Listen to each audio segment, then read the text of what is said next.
Des collines à perte de vue, des moutons broutant en toute quiétude.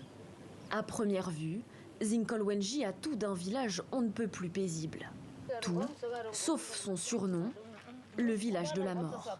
J'étais assise ici à attendre et même maintenant j'attends toujours d'être tuée. Dans sa maison perdue au milieu des champs, cette habitante ne dort plus que sur une oreille.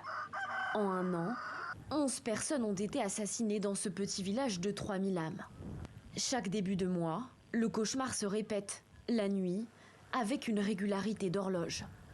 Les victimes sont presque toujours les mêmes, des femmes âgées, vivant seules. La mère de cette cinquantenaire a été la première victime de cette série macabre.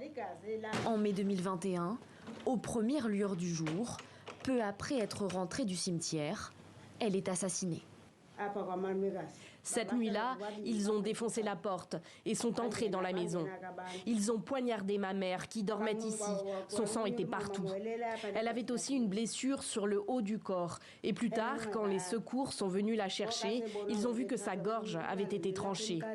Ma tante était de l'autre côté de la pièce, morte.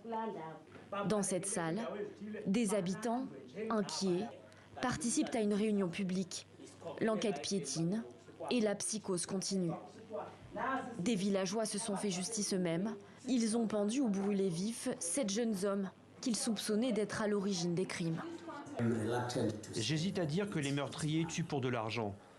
Parce qu'après les attaques, lorsqu'on a fouillé les maisons, on a trouvé de l'argent. On se demande ce qu'ils voulaient à ces personnes. 12 hommes ont été arrêtés, puis relâchés faute de preuves. Dernièrement, les meurtres se sont arrêtés net. Selon les enquêteurs, le ou les tueurs en série pourraient avoir changé de périmètre.